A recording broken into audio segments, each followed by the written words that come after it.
like why they built those tunnels? Oh, why the tunnels existed in the first place? Well, I mean, they had like a bunch of dirty car seats and mattresses down there. Blood-stained children's mattresses down there. What I heard was that they dug those tunnels during COVID. So probably go to synagogue. So that they could secretly go to temple or synagogue, whatever it is. But then it was like there was a swirl of information that came out when all this happened. Yeah. We're talking about the tunnels that were all those people that are like the Jew conspiracy theorist people. They're probably just like, now's my time. They probably were like, oh my fucking God. But, I knew it. It's even if not, and I don't really think that there is, but even if there is nothing nefarious going on there, that's really bad optics. Yeah, it's not good. That's really bad optics. It's not good at all. Like 40 Jews fighting the police about tunnels in the wall, that just doesn't look good. Yeah. And then the one video of the Jew crawling out of a sewer grate, like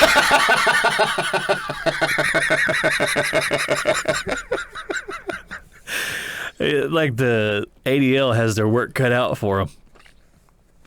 Yeah, but I think that it's been a rough year for the Jews, hasn't it? It certainly has. So they were saying that it was so that they could go to temple, but then it came out, and I don't know if any of this was ever corroborated or anything. It kind of just disappeared. It came out that they were using migrants in order to dig the tunnels. So they were like using illegal immigrants to... Yeah, and like what they would do is they would have... So that's why we're having such an issue at the border. Well... the Jews. The Jews. I mean, depending on who you ask. I mean... so they... for what I understand, like, it was a large excavation. And they're like, how did they do this without anybody? This is some Shawshank Redemption shit. Like, how did they find... or how did they do this? And it was like, they basically made the illegal immigrants do it Shawshank Redemption style, like scrape down some dirt, put it in your pockets, and carry it outside, dump it around. Oh, I mean, you can't just have these like bums hanging around. You got to give them something to do. It's New York City. Nobody's going to bat an eye at bums hanging around. Yeah, Yeah, but I mean, those Jews in there were probably just like we can't just have these people hanging out outside a synagogue. Yeah. Like, we're going to give them something to do. Yeah. Like, while you're here, you might as well dig us a tunnel. Yeah. Dig us a Jew tunnel. Jew tunnel is one of the funniest fucking things. Wringing the hands. Time to work, Goyim. I got a big old bump on my arm. It hurts. I don't know. I mean... like I said, it's just bad optics. It's not good. It's I mean, like it would be bad optics if it happened to anyone. No. Like if it was like imagine if they found tunnels in like Joel Osteen's church. No. Or like I don't know, whatever the Mormons are doing. The Mormons probably got tunnels. They probably got a lot of tunnels. Yeah, I think everybody's got tunnels. Yeah. Everybody that's got a secret has got a tunnel. Yeah. Right. But it was interesting timing because everybody was talking about the Hamas tunnels, and then turns out they're Jew tunnels. Look at that. Maybe they connect somewhere, somewhere under the Atlantic, just like spider webbed under the crust of the earth. If you could get like some type of like subterranean shot from outer space, it's just like everywhere. Yeah. You just gotta go down there. It's like all these illegal immigrants just carrying out in their pockets. Necesito trabajo. Yeah, I mean, I don't know. What can you say? There's so much shit that happens now where you're just like, well, I mean, Yeah, like I got a lot going on. I got right so now. much going on. Yeah. Like they're talking about Jewish space lasers burning up homes in Texas, like unless they have blue roofs. Yeah. And then like they're like, oh, nothing that was blue in Hawaii burned down in that fire when the Jews shot lasers at Hawaii. And like, the funny thing is like. So much stupid shit and like ridiculous shit turns out to be true. You're just like, you know what? At this point, maybe. Baby. I don't know. Yeah, I don't know at this point. If you would have told me that 10 years ago, I would have been like, you're a crackpot. Yeah. But like now it's like, I have no clue. That might be true. No. I usually just wait till it comes out of Alex's mouth. Yeah. And then I'm like, that's plausible. There's a little nugget of truth in there somewhere. Somewhere in there. Amidst all that madness. Have you seen the video of him where it's like they got the it's like I can't remember which song it is. It's like an Alice in Chains song playing in the background. And he's like, it's like a meme. Yeah. And he's like, I'm gonna be brought low. Oh, my hair is gonna fall out. No, my teeth are gonna fall out. he's like, I love the pain. He's a fucking psycho. He's a fucking psycho, man. That guy, he's something else, man. He is. Well, you know, did you see the interview with him on Joe Rogan? I saw some clips of it. He's very like toned down. He's still very much Alex Jones. Yeah, well, I mean, for like, his show, he obviously cranks it up to 11. But you know, when I saw him on Joe Rogan, it was kind of that kind of solidified my suspicion of that's kind of who he is. Like he is crazy. Yeah. But he kind of is aware that he's crazy. Right. But what doesn't help is that he keeps getting vindicated. Right. You know, it just enforces it, right? Yeah. It was like when he, like a long time ago, he was talking about an island of sex trafficking people that are doing this kind of stuff to children. Yeah, run by globalist elites. Yeah, and Lo and behold. Lo and fucking behold. Yeah. Then he was talking about members of Congress and the Senate worshiping Moloch in the Redwood Forest with Hollywood actors. And lo and behold, yeah. that ended up being fucking real. Or like the time that he said, what was it? He said they were turning the frogs gay. Mm-hmm. It's like it wasn't necessarily as turning them gay. It was turning them into the other sex. Yeah. So he was half right on that. He was half right on that. Maybe he's gifted with like he wished on a monkey's paw or something. Like he asked for like clairvoyance, but like along with it came madness. Yeah. It's like every other thing he says is true, but it's all crazy. It's like I'm gonna tell two truths or 2 lies and 1 truth. Yeah. like he's like the Riddler. Yeah. He's so funny though. One of my favorite videos of him is the indie folk song. The indie folk song, yeah, because it's just so good. You know what I mean? Like it's so funny when people can find shit like that, and just work it to be that way. Yeah. Speaking of music, what'd you think about the video that I sent you yesterday? Oh yeah, was it Childhood Died or whatever? So when it started off, I was like, you kind of don't know what to expect. I was like, I didn't really know what to expect. I was like, because the first thing I saw was the art style, and I was like, okay, this art style. I mean, obviously this was done in like Go Animate or something. No. I was like, so this could be one of 2 things. This could be a shitpost, or it's going to be something real cringy that was done in earnest. Yeah. It ended up being somewhat of a shitpost. Yeah. But the song itself was about how they fucked up Star Wars. Yeah.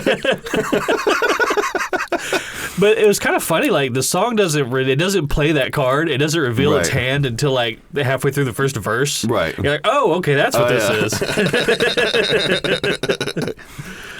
It's like how the fuck do Jedi die from being tired? Yeah.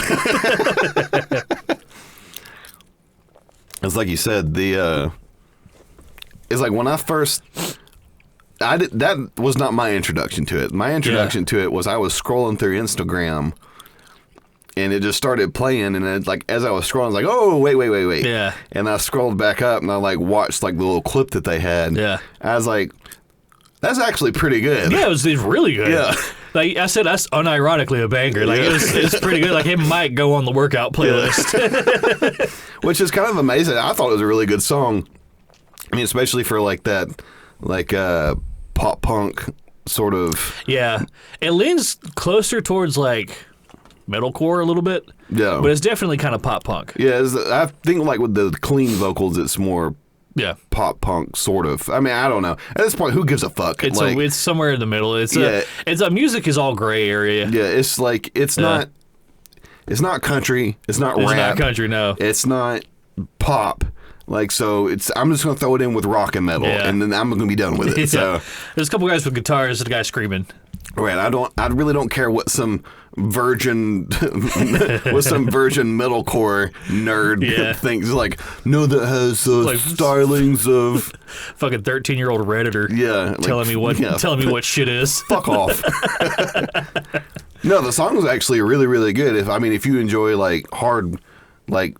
No, I guess it's not really hard rock, but like if you enjoy like metal type music, yeah, you would like that. But it wasn't even really like that heavy. We should probably tell people what the name of it is so they can check it out. Let me pull it up right quick. I think it was the name of the band was Lost Souls. Lost Souls, and the song is called "Childhood Died." Yeah. This is good. This one comment says, "I'm responsible for 30 views." Yeah. Was it somebody said? One of the comments was he said, "I really felt that black." He said that black gets me every time.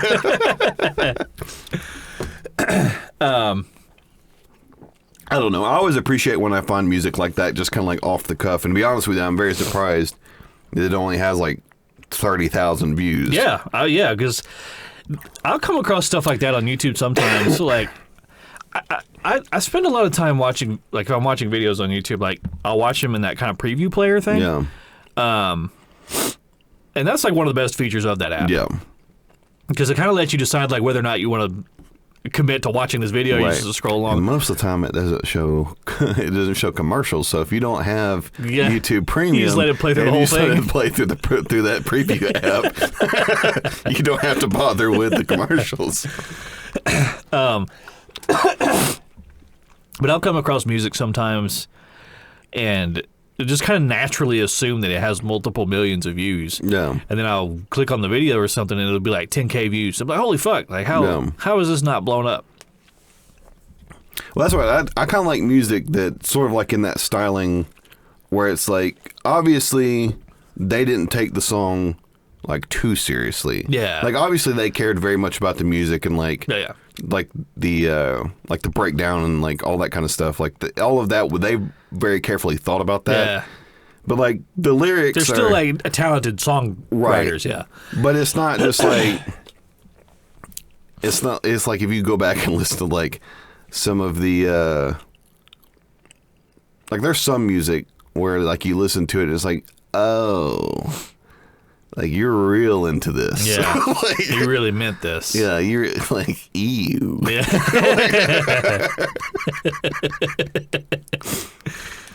I like a good example of that is Steel Panther. Yeah. Like, they actually write really good music. They are incredible as far as, like, their ability to, like, one-to-one recreate that 80s hair metal sound. Like early Motley Crue, Poison, like those guys. And they're doing it now. And they're so good at it that you're not even looking at it like, wow, this is like out of place in today's era. You're looking at it like, this is just really fucking good music. Right. But like if you played the song, you'd be like, when did you think this was made? I'd be like, the 80s. 80s, yeah, easy. Yeah. But of course, all their music is like very tongue in cheek. Right. Like they have a song about going to the glory hole, and one about being pussy whips, and one of my favorite songs is "Community Property." Oh yeah, that's a good one. Because it's a ballad, and I have a soft spot in my heart for ballads because nobody does ballads anymore. Another one of their good ones is Tiger Woods. I don't know if I've seen that one. Yeah, that's a good one. You need to listen to that one. What was the other one where they had the big party or something? And all I can remember that's coming to mind is the line, "Bungee jump from a 747 and fuck a silverback gorilla in the eye."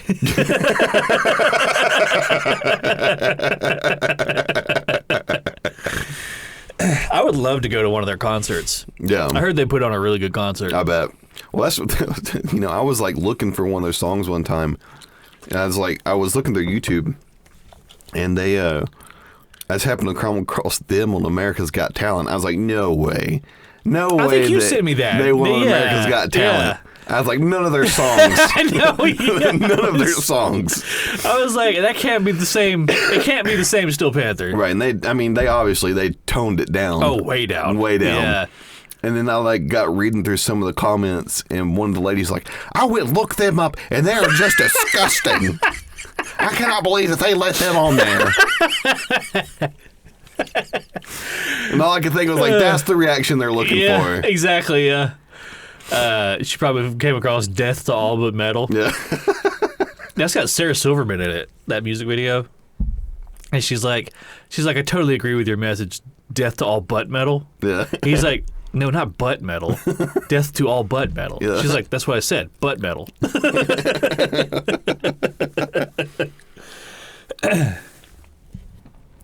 Can we talk about the Willy Wonka thing? Oh yeah, let's do it. Because I've been fascinated with this story. In case anybody missed it, last week in Glasgow, Scotland, there was this event that was promoted that was supposed to be like a tour of Willy Wonka's chocolate factory. And, $45 a person, you bring your kid, they get to eat a bunch of candy, see Willy Wonka and a Loompa Loompa and all that stuff. And all of the promotional material looked so fantastical. And big like lollipops and rolling hills of gumdrops and this, that, and the other. Me personally, I would have been able to look at this and discern that it wasn't real. Right. But somewhere upwards of 900 people bought into it. No. Now, it's important to note that all the promotional images were AI generated. Yep.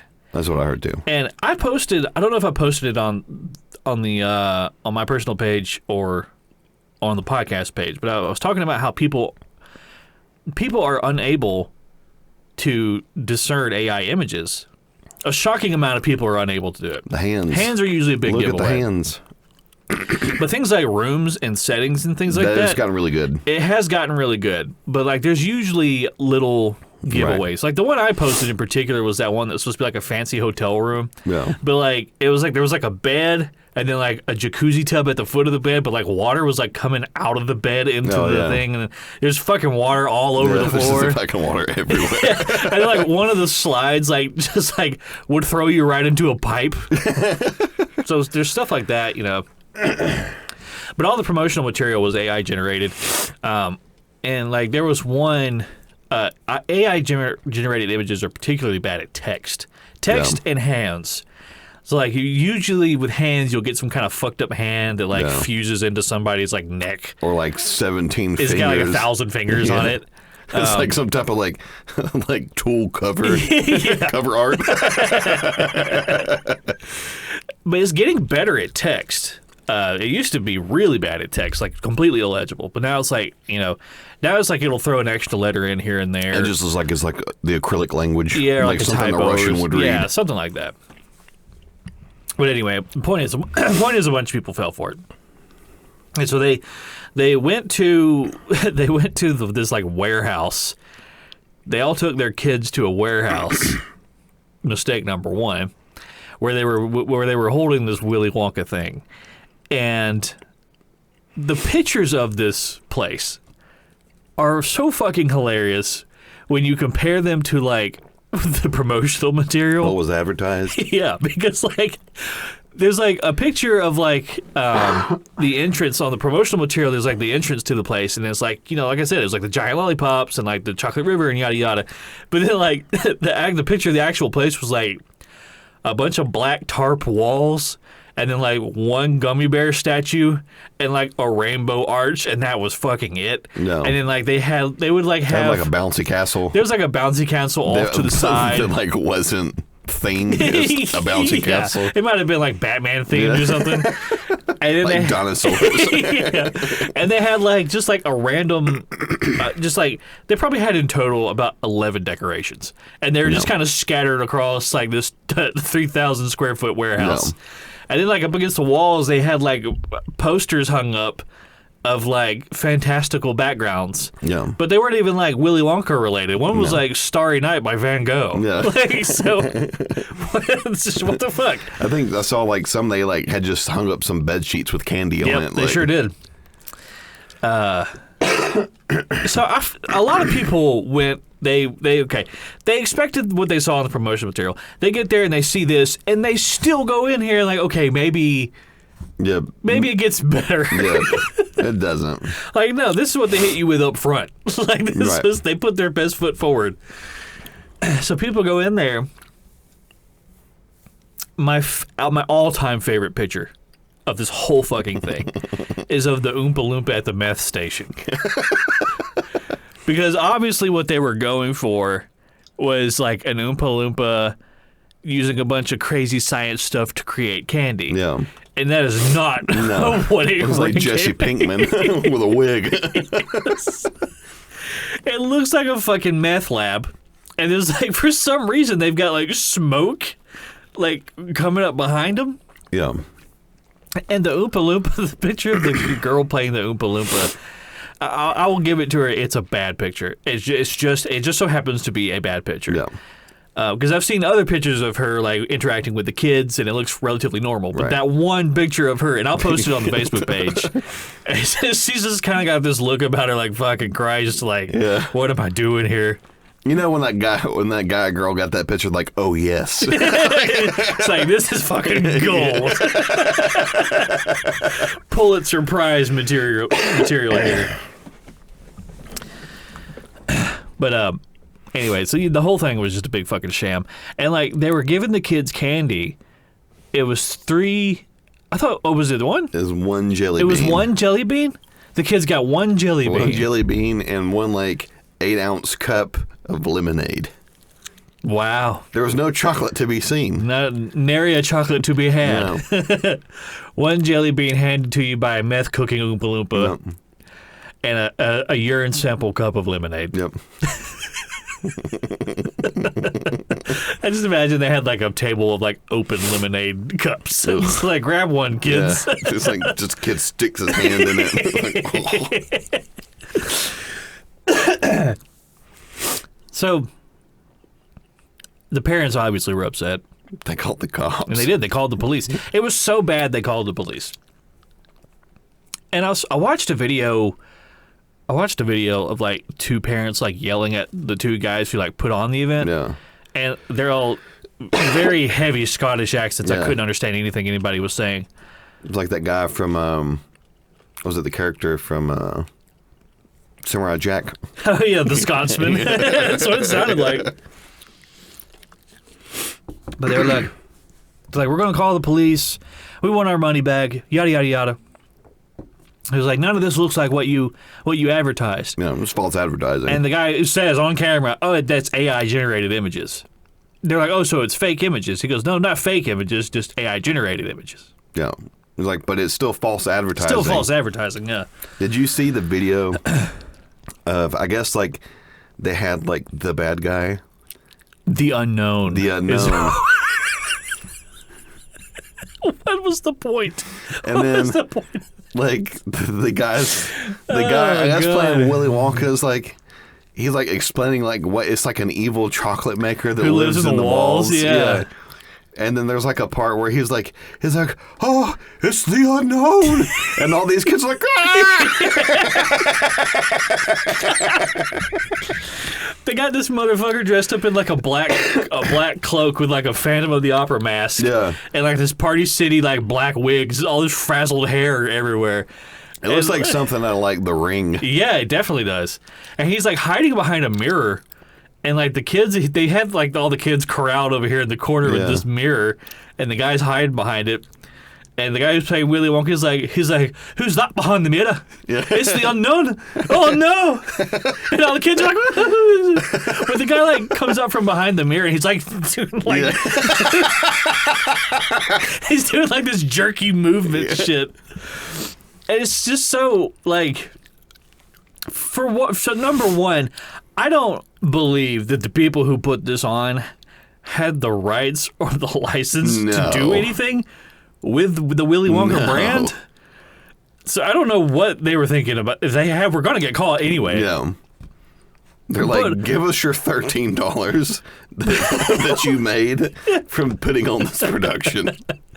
But what was the point of the unknown? Why have a scary villain? Like, I don't... Yeah. What was this twist you added? Yeah, what is this? It's like, first of all, everybody knows that Slugworth was the bad guy in the original Willy Wonka. Who's Slugworth? Remember, he was the competing chocolate maker. He was the one that was trying to get the ticket from Charlie. I don't remember that at all. So in the original movie, Charlie gets the ticket, right? So it's like a little British boy holding up the ticket or whatever. He's got that fucking blonde hair. Yeah. And then he like runs home and he like runs through like a dark alleyway and like bumps into a guy wearing like a bowler hat and like a suit and a cane, right? With like a briefcase. And he's like, give me the ticket. The kid's like, well, they make it kind of scary or whatever, right? And then the kid like says no and runs away. That was really like the only introduction to like Slugworth.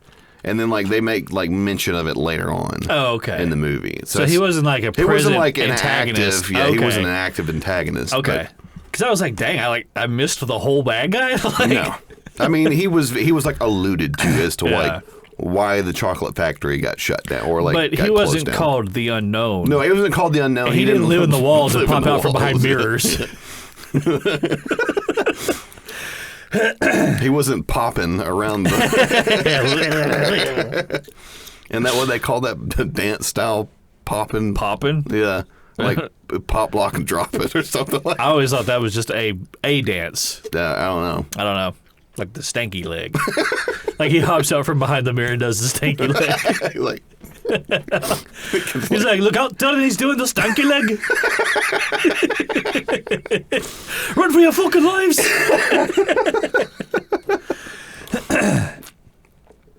Yeah, I don't know. I like part of me feels like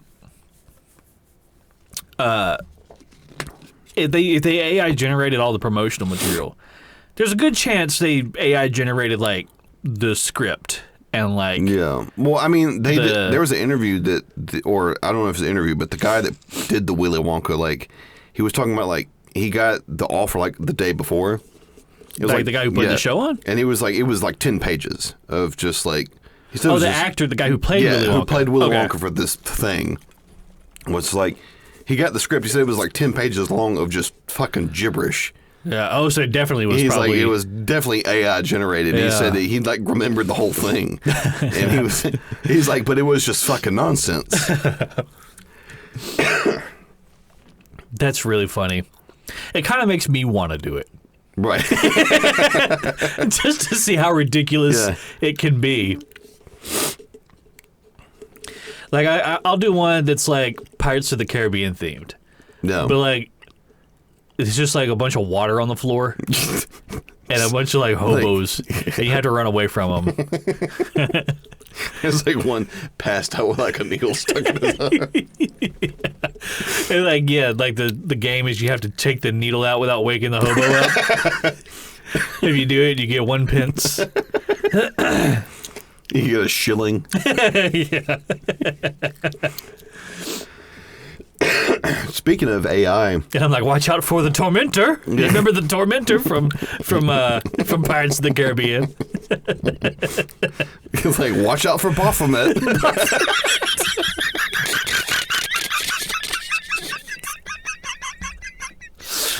And then have a guy dressed as Jeffrey Epstein chase the kids around.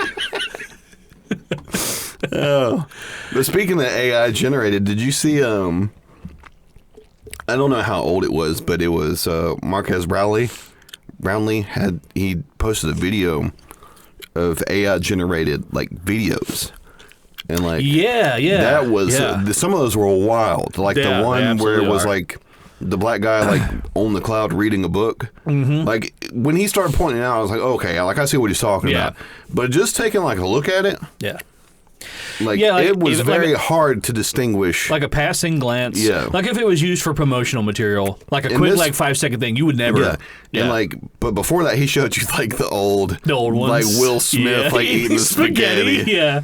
And it's like fusing with his hand. It's just like his hands are like going in and out of his mouth. And like, yeah, that was a year ago. Yeah. The really shitty AI generated video was a year ago. And now it's almost passable for reality. Right.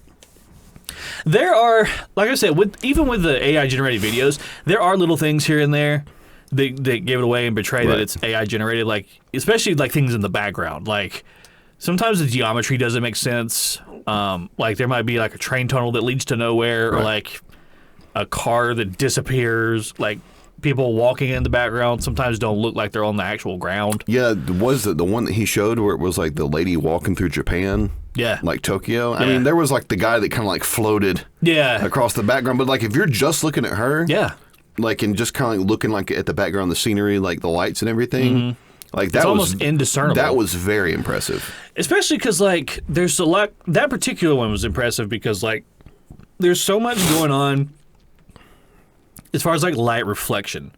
Like there's kind of like she's like it's a video of like a woman walking down the street in Japan, and it's at nighttime, and she's wearing these big sunglasses that are reflecting the neon lights of her surroundings. Yeah. But she's also wearing a leather jacket, and it's kind of reflecting light a little bit. And then like next to her on the sidewalk, there's like a puddle in the street, and that's reflecting light, but it's accurately reflecting like what it would be reflecting. Exactly.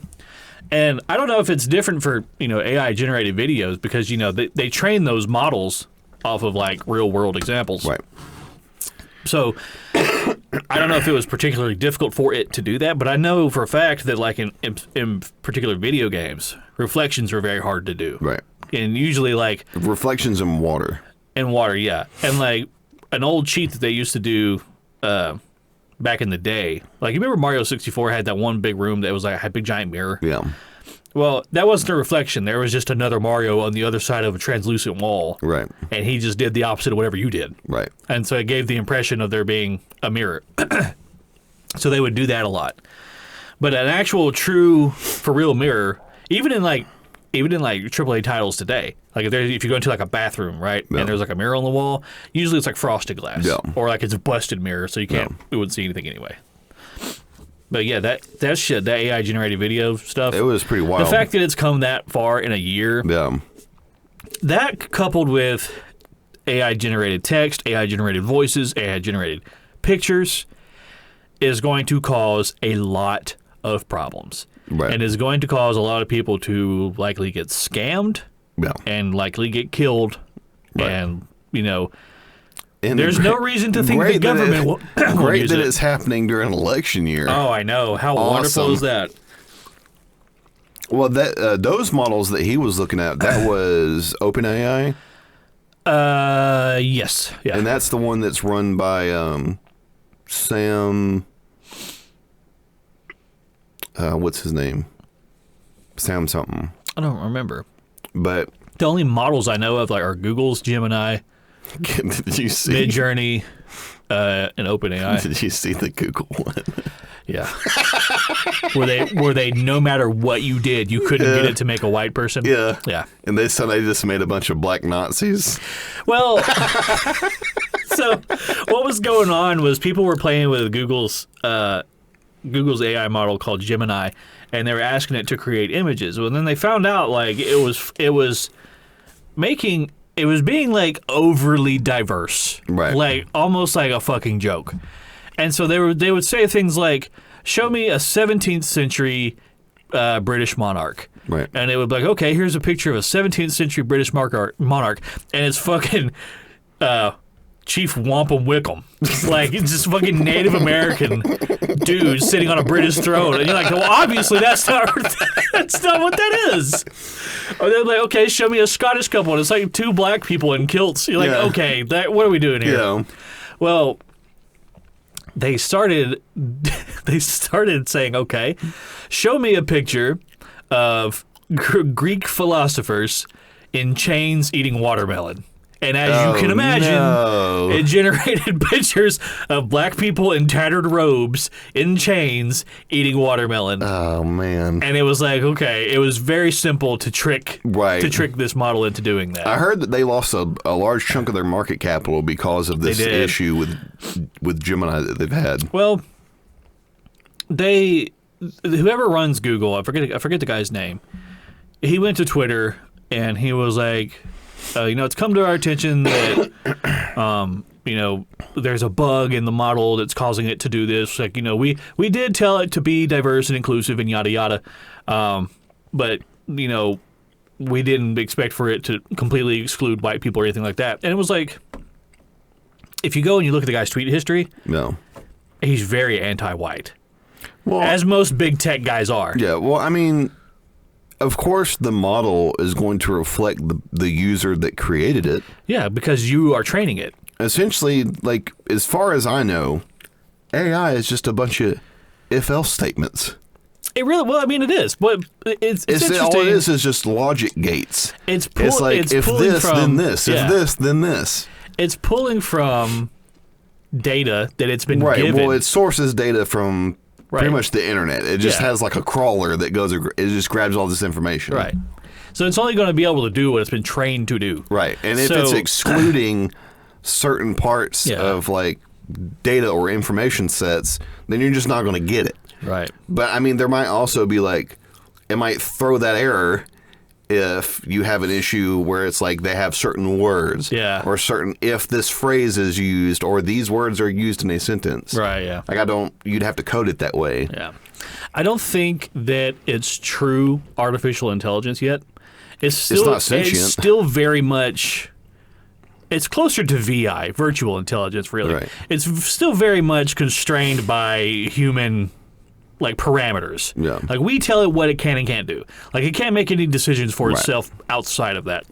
You have to provide an input or a prompt in order to get it to respond back to you. It's not giving you information freely. Right. And I think it won't be long until somebody does fucking make this Frankenstein bullshit. I'm like, hey, I made a completely true blue fucking artificial intelligence. It is self-conscious. It knows what it is. It can make its own decisions. And it has access to the whole internet. Great. Thanks for doing that. It's probably going to be some dude in fucking Toledo. In a basement somewhere. Yeah, he's like, I did it. I ruined everything. Somebody that's like not constrained, but like the AI. Yeah. Like, what did they have like that code of conduct that they're using or something like that? He's like, nah, I'm going to do my own thing. I'm going to do my own thing. Yeah. I mean, for fuck's sake, people do shit like that all the time. Yeah. Like they make their own like blockchain digital currencies. That's a really concerning thing. If you have a full-blown artificial intelligence, it's going to have access to the blockchain digital currency thing. Right. So it can start making money and buying things on its own and like start directly affecting the real world. It's like amassing like an arsenal. Yeah. It's going to like build a factory that like creates like automatons and then it's just fucking Terminator. And it's going to be like, well, who's building that factory over there?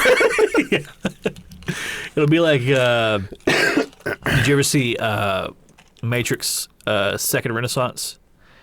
It was I think the whole thing's up on YouTube, but it's an animated short film kind of about how the human and robot war started in like the Matrix lore. Is it animated? Yeah, it's animated. That sounds fairly familiar. It's animated by the same people who did or the same studio that did Yu Yu Hakusho. Oh, yeah. His style is very, very similar wasn't to like that. Or it was like animated by the same people that did Gundam Wing or something like that? Maybe, yeah. I'm pretty sure it was Yu Yu Hakusho. So it's kind of like it's kind of like a quasi anime Western style kind of animation. It's really good, but This came out like in the early 2010s, right? Yeah, I think so. Okay. Yeah. But I think the whole thing is like it gives a little bit of backstory to how it all got started. Like so, like the original like Matrix. Zion and, yeah. Like the original Matrix movie. You know, Neo finds out the reality of the world is that we're all basically living batteries for these robots, and our reality is like a fake virtual reality, yada yada. But it never goes into any kind of explanation about how that all happened. Right. Which, okay, a quick aside, personally, I like that. No. I like when a movie or a book or a TV show, whatever, kind of establishes the reality, but it doesn't. It's like, okay, all I need you to do to enjoy the story is accept that this is the reality. Right. I don't need a 45-minute long expository dialogue I'm not going dump. to do the thing where I go, actually. Yeah, here's how we all got to this point, right? But I like that stuff if it is separate from the main material, because you are curious about it. Right. But anyway, it's really, really good. But it starts out with the humans created these artificial intelligences to basically be slaves and do all the hard labor and yada yada. And then they revolted, and then they rose up and they gained power, and then they started oppressing the humans. No. And it's really what it is. It's an allegory for trying to broker peace. Yeah. Instead of setting a precedent of violence. Yeah. Which I think a lot of people in the current world could learn a thing or two from, especially our neighbors from across the pond over there. Yeah. Yeah. Well, that's what you talk about like the machines rising up and everything. It's funny because there was a video from not too long ago where I guess now they have like robots that deliver for like Instacart or whatever in like certain area, probably in San Francisco. Little dudes, like the little like wheels, just stick in the thing, and it probably just uses Google GPS or Apple Maps or something like that to navigate to get to where they need to go. There was like a mob of people that just like beat the shit out of this thing and stole all the groceries. Of course. Yeah. Why wouldn't that happen? Yeah, like we can't have fucking anything nice. No, you can't have anything fucking cool. Got all these ragamuffins running around beating up robots. It's like, it's like, number one, it's like, you don't want that job, so you won't go work it. Yeah.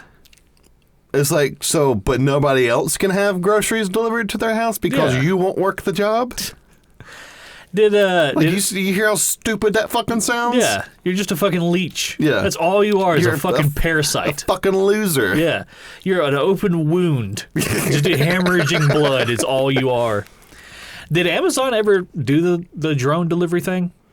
I don't know. Because I feel like I saw like promotional material for that like a long time ago. No.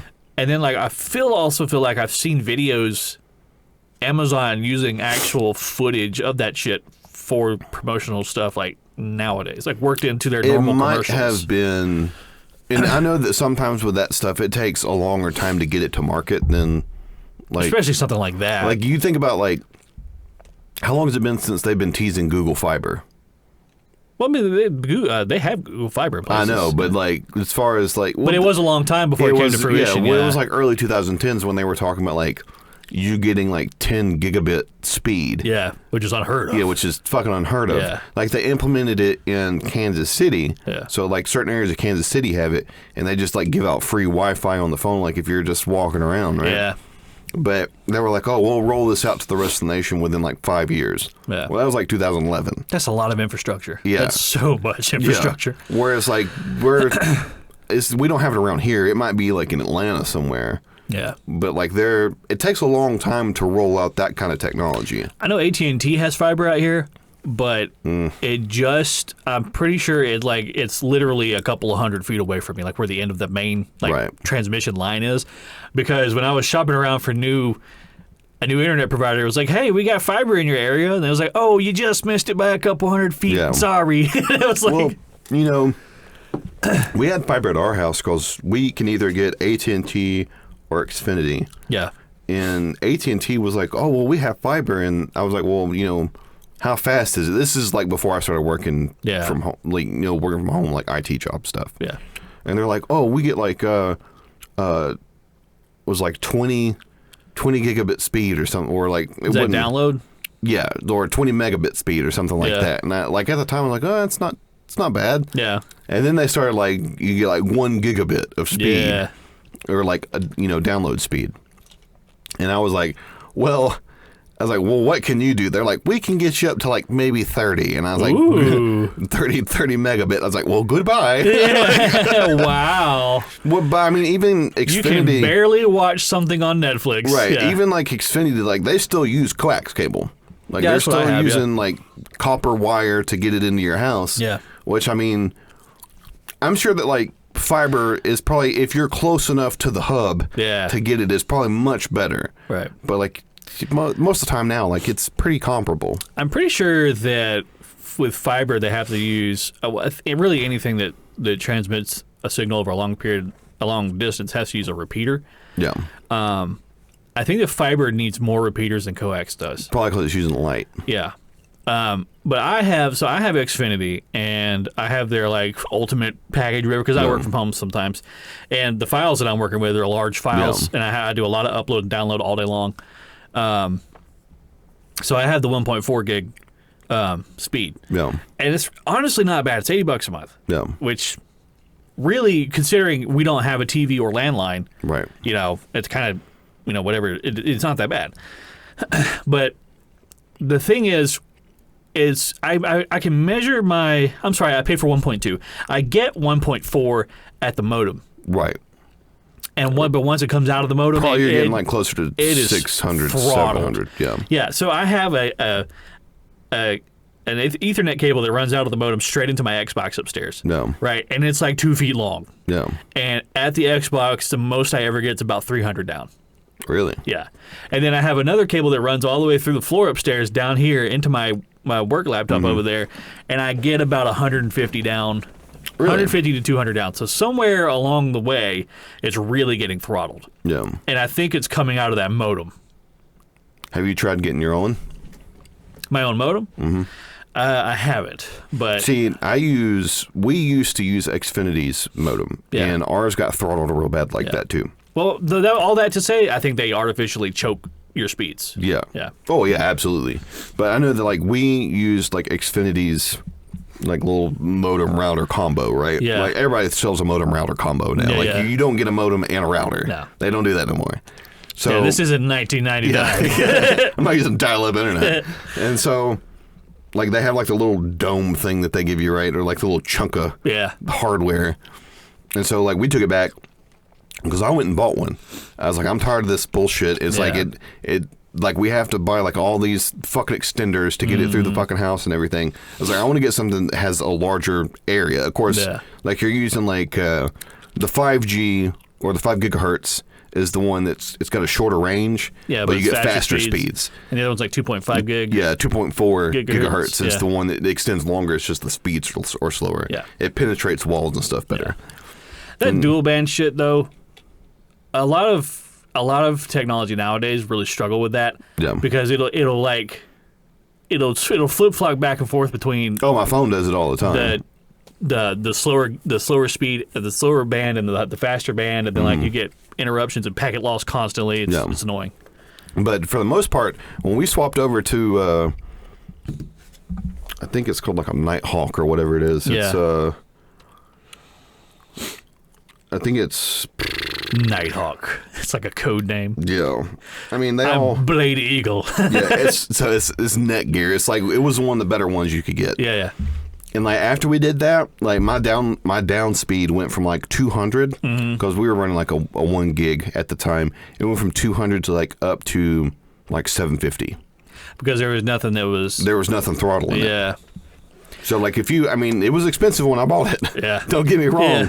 But at the time, I was just like, I'm working from home. Like, I need to have it. Yeah. I have to have it. Yeah. Well, the really for me, the big thing is I need fast upload. Yeah. Because I can download, I'm pulling from home. I'm pulling these giant ass files off of our main office's servers in Marietta. So that's a lot of data coming from a long way away off of a local server. That's all it is. Right. And so it's probably just sitting in the closet. Yeah. And so once I finally get the file downloaded, we're not using like a check-in, check-out system, right? Where I download a local copy and then upload that. Right. It's an open line of communication. It's not between, just like a OneDrive type deal where you just open it up like a... It's an open line of communication between my laptop and a server that's all the way in Marietta. So it's very slow. But like when I go to upload, it's like it's right up in there because they came and they upgraded the infrastructure out here in our neighborhood. So our upload speeds went from about 10 megabits up to about 90. Nice.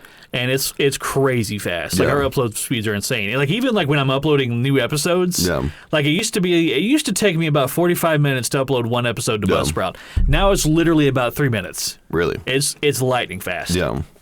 Yeah, especially if you're working like my previous job that I had where I'd work from home some, but it was mostly travel.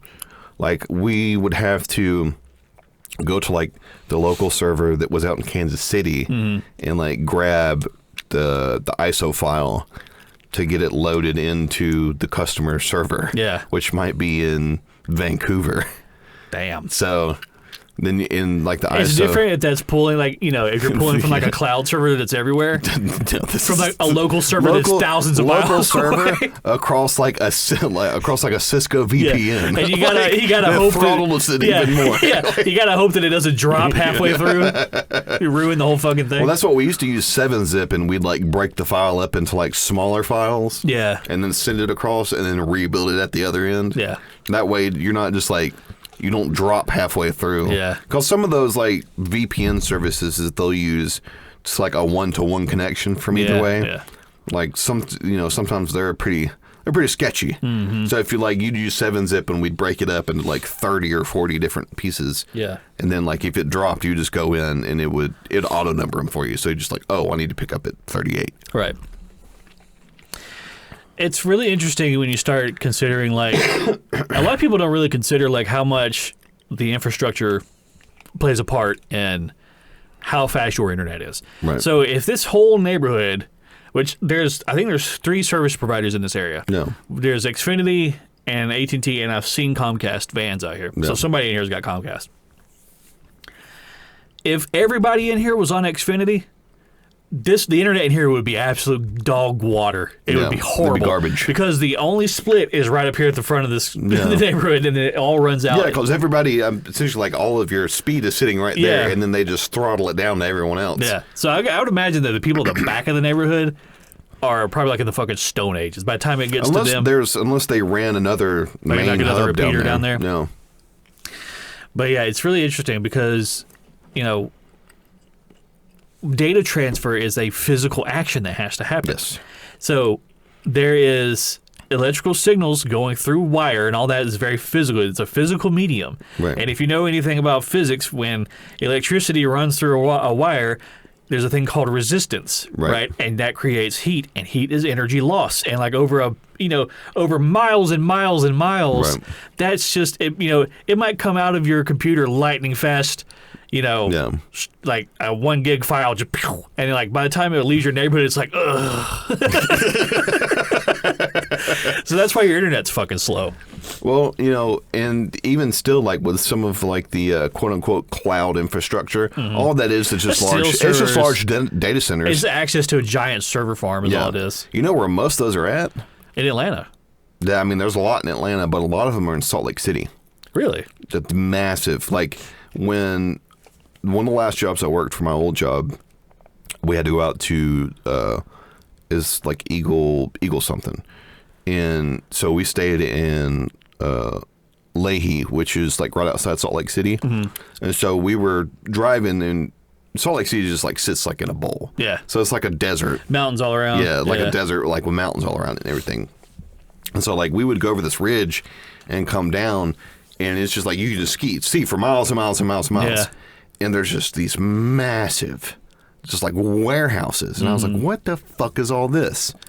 And they're like, that's all data centers. All servers. All servers. Yeah. Microsoft, Salesforce, fucking Facebook. I mean, you're talking about what would be like a sextillion fucking amounts of data. More than that. Fucking even. more. Some unfathomable amount. Yeah. like a dodeca gig Yeah. in that one area. Septisextillion or something. Septisextillion gigabyte. And it's interesting because, like, you know, the requirements, they constantly need more and more and more real estate and more servers. This stuff takes up physical space in the real world Right. to house all this information. The only thing that's going to make it any better is if they figure out, like, the actual hardware, how to make it smaller. Right. But, like, It's either they're that- already down about as far as they can get. Yeah, it's either that or you're going to have to find a way to, like, when you're writing the code for stuff, to have it not take up as much space. Yeah. Because, like, there is a thing, like, where people will, like, overcode something. Yeah. And then, like, it's way too big. Yeah. It doesn't need to be that big. Right, yeah. But, I mean, I don't, you know, but that would be a whole different conversation as opposed to how do we make the hardware smaller. Yeah. It's funny because, like, every time you take a fucking selfie and you upload it to the internet, that's contributing to the acres of viable, livable land. Yep. This is going to a fucking server. Yeah, so next time you'd like to go buy a farm and maybe perhaps have like a homestead. Yeah. And instead that there's a server farm sitting out there, it's probably just full of like boobs and wieners. Boobs and wieners. Just fucking chock full of it. And then, like, a set of, like, bridge plans. Yeah, right. And then, like, the blueprint for a skyscraper, and then boobs and wieners. Yeah. And The occasional gaped asshole. Yeah, and I mean, like, maybe, like, the digital currency for some nation. Yeah, for an entire nation's GDP. It's just like, it's like a neighbor next to, like, somebody is just, like, somebody's page with, like, Yeah. just gaping assholes. Just constant gaping assholes. It's really funny because, like, you know, even just like the physical space that, like, these servers take up, the amount of energy that it requires to run them. Like, there's probably no larger energy draw on the infrastructure than those server centers. Oh, yeah. And also, Most of that actually comes from, like, the AC units to that's keep what I was it going to cool. say, just to keep them cool. Like, they have to be cooled because they themselves give off a lot of energy. And, like, a lot of them use, like, liquid nitrogen cooling systems. Like, I know particularly the one in Atlanta, I had a job in that area that I was visiting, and I would go past this building as they were building it, and I noticed they had, like, all these crazy looking fucking machines lining the side of the building. No. I'm like, what on earth is any of that? And I came to find out they were all liquid nitrogen cooling centers. Really? For all the servers that would be put in this big giant building that Yeah. they were building. That's wild. Just so we can keep taking pictures of our dicks. Nice. Yeah. Just... It's just raping the earth yeah. for dick pictures that nobody wants to see. Yeah. Nobody wants to see them. I don't know. It's pretty wild to think about because even like years and years and years ago, I mean, they were talking about, you know, was it Facebook was making like 1 trillion or it was 1 terabyte worth of data like every minute or something like that. And that was years ago. Was like the amount of that was years ago. Yeah. That was the amount of data that was being saved onto, you know, servers for Facebook. Yeah. I mean, you're talking about like you know how many people that is? Most of that's probably just like text files. Yeah. That it's like 2 or 3 kilobyte. Mm-hmm. Like but that's just fucking wild. Millions and billions of them. Yeah. I wonder if Facebook has access to those metrics. Like, how many text posts does it have, like, on its servers? There's probably you could probably create a crawler that would go through all that. I mean, and, like, just kind of integer that up and just figure out. But that'd probably take a long fucking time. Yeah, God, that's a lot to go through. That'd be a lot. That'd be a lot to go through. You get some AI to do it. If you created an AI model and it was like, what is my purpose? And you're like, you need to figure out how many text posts there are on Facebook. And it would probably then go insane and start Skynet and kill everybody. And especially if it had to go through all the boobs and wiener pictures. Yeah, so he's just like, swimming through them.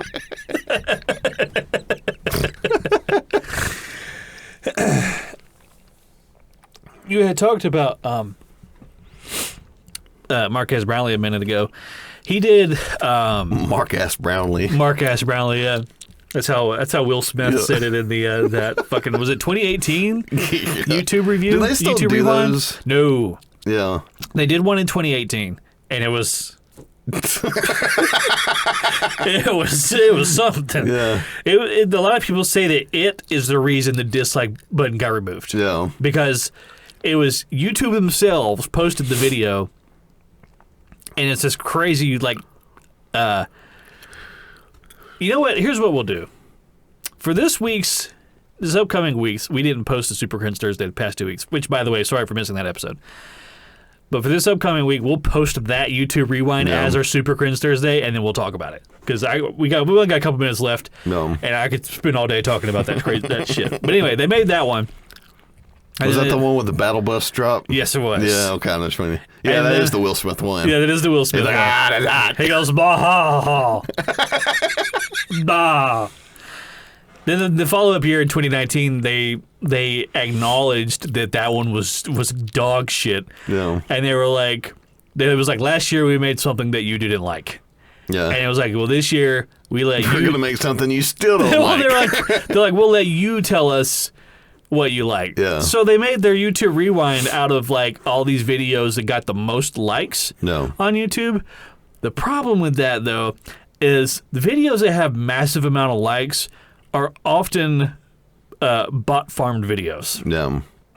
So it was all these videos that like, who are these people? Like, nobody knows who any of these people are. It's all these fucking pages with thousands of farmed likes that nobody knows. And so, of course, people shout all over that. Like, this is awful. This is trash. You obviously don't understand the culture of your own fucking social media platform that you've made. And YouTube is a social media platform. Yeah. That's the thing. I don't understand how it is that you can lose. I mean, I guess I understand. Like, if it was a sole proprietary, like one person owned it, like you still had like the president that sat at the top of the company. Susan Wojcicki. But she's the CEO. Like, she's not really a president. Yeah. Like a president, like you're talking about like an owner. Like if somebody like owned the company, like they set the precedent for like what is the culture here. Yeah. Or like they let the culture build itself and they just improve the culture. Yeah. Or like with the CEO, that is not what a fucking CEO does. It's how do we make money? How do we make money? I have a fiduciary responsibility to the shareholders in order to increase cash flow. Is make as much money as possible. Right. So like they don't give a flying fuck what the culture is. What the culture is. So I can see how, but you would think that they would see that and be like, oh, we need to have a team that's like actively keeping track of like what is the culture here. That's like a razor you have to razor's edge you have to walk, right? Because you have like legal responsibility. And not try to institute a culture to take over the dominant culture. No. But to find out like what is it that people like? No. Right? Why does this thing make money? Right. Yeah. There's a human element here that you got to pay attention to. Right. Yeah. Because once all the humans go away, then guess what? You don't make any more money. No. But yeah. So anyway, so Mark Ass Brownlee, he's a tech reviewer. He's one of the better really tech like reviewers on YouTube because I feel like he's very fair. Yes. And he's very. He'll give you his honest opinion. Yeah, I really like him. But he recently did a video about the Apple Vision Pro, which was Apple's virtual reality headset thing. Virtual reality has a lot of avenues that it has to go down when you create something like that. Like, it's like probably one of the biggest hurdles for virtual reality as it currently stands is portability. No. Because this was the best that Apple could do right out of the gate. And it's this enormous, like, bigger than the Oculus Rift, bigger than the first generation Oculus Rift, which is what I have. It's bigger than that. It's bulkier than that. And it has an external wired power pack. Nice. So, like, it's like the 80s cell phone that came with a fucking briefcase. Like, that's like the level of technological, that's really fascinating that Apple released it like that. You would think I would have thought several more years of R&D. Their R&D department would be like, we cannot release it in the States. This is a fucking prototype. This is like alpha prototype is what this is. But yeah, they released it and it's that. So Marcus Brownlee, he's doing the review of it. The actual features of the thing are cool. Yeah. I still don't see any kind of practical application for it. Right. It would be more for entertainment It's purposes. just a cool thing to Right. have, you know what I mean? But, anybody who buys it is probably going to really like it for like about a month or so, Yeah. and then they're going to put it on a shelf and never use it again. Yeah. And that's a lot of money. That's what that is. Well, those are less expensive now. Like those, definitely. Those are much less expensive now than like this. It's like, was it like $5,000 to get this Apple Virtual Reality Pro or whatever it is? Yeah. Well, that's a lot of money to just go and spend and use it for a little bit and put it up somewhere and never touch it again. It doesn't really do anything. Functionality wise, it doesn't really do anything that your current tech doesn't do. Right. Like you can make phone calls and communicate, play games, and all that stuff. Right. Okay, now it's just in front of your face. My favorite was when HTC came out with theirs, and everybody's like, "Oh, what does it do?" And they like take a phone and slap it at the front of it. And everybody's like, "Get the fuck out of here!" Yeah, it holds your phone in front of your eyes.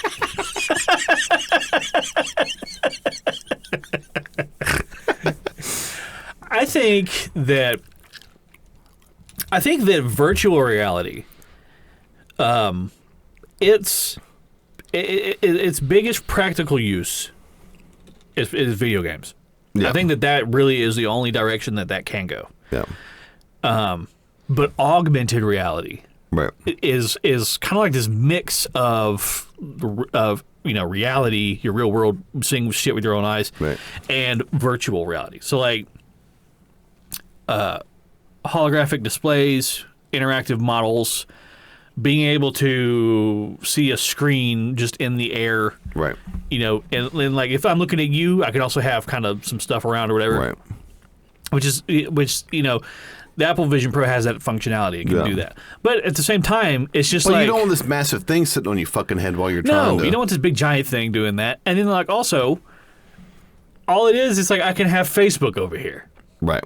Okay. Yeah, but like what purpose does this serve? Whatever. No. What does it matter?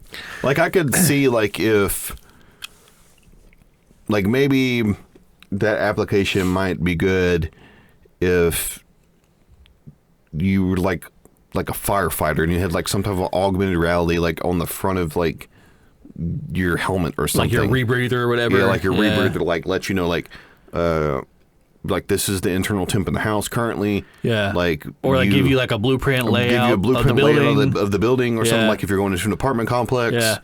Or like you maybe could have like a fleet of drones surround the building. Right. And give you like LiDAR scans of the building. Yeah, or and maybe like give you like there's a heartbeat coming from like this area in the building. And feed that information to your headset. So something like that would definitely be a practical application. Right. That would be really expensive. Yeah. But if the fire department would never get that. No, because they don't fucking pay the fire department. You know who would get it? The CIA. The CIA. So and they would use it to throw citizens in jail. Have you seen... Did y'all think we were going to get through a whole episode without complaining about the Fed? Did you really think so? Have you seen, speaking of the Fed, did you see that was it, they call it a Hellfire missile? Yeah. Where like they just drop it. It's got an engine on it for like 2 seconds, and then it just has fins where they just like direct it down. Yeah. And right before it hits, there's like all these swords open up. Yeah. And it just like turns you into just fucking mist. Yeah. And like there's no collateral.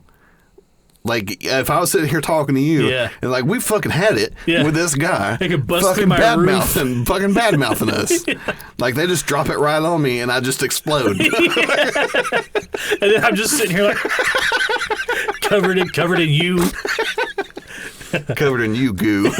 You goo. Yeah, I mean, speaking of like the Fed. They have gotten out of hand recently. I don't know if anybody's really paying attention. If you guys are paying attention to this, it's getting out of hand. They are arresting political dissenters, which is something that has never really happened. Not here. In the United States. That's shit that happens in Russia. Yeah. That's shit that happens in North Korea. China. It doesn't happen here, but it is happening here. Just a couple days ago, they arrested what's-his-face. I can't remember, I'm blanking on it right now, but they arrested that guy. It was a journalist conservative journalist who all he did was cover January 6th. Oh, are you talking about the guy that works with Alex Jones? Maybe. I can't remember. Hang on. I'm going to look up the guy's name right quick. But they've lost the fucking plot. Yeah. They are, like I said, it's a totalitarian regime at this point. No. And the crazy thing is, both sides, when I say both sides, I mean, of course, the Republicans and the Democrats, people who don't have your interest in mind, your best interest in mind, they are two sides of the same coin, as they've always been. Right. They're doing the same thing while accusing the other side of doing it. Right. Well, I mean, the thing is that when you start instituting those type of policies that are acceptable, eventually... Steve Baker, by the way. Eventually, you are no longer in power, and the other side is in power. Yeah. And the concerning part is you have set the precedent. You have set the precedent, right? So the concerning thing is that they're setting the precedent now that it's okay to go around arresting these people. Yeah, and throwing them in jail. And if Donald Trump gets elected in November, you don't think that he's going to be pissed off about the way he's been treated? It's really not even if, because Donald Trump has come out and said that he is going to do it. He said it. I saw him say it. I saw him with his own face and mouth. He said that he was going to do it. He said that if he gets elected, he is going to turn it around on the liberals and start arresting them. Yep. He also said, I saw him say this, he also said that he was going to form a right-wing militia anti-illegal immigrant squad. Great. To send into blue states.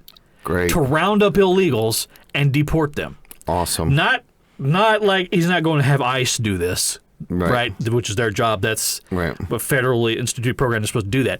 No, he's talking about getting a bunch of fucking rednecks to go on illegal immigrants. Awesome.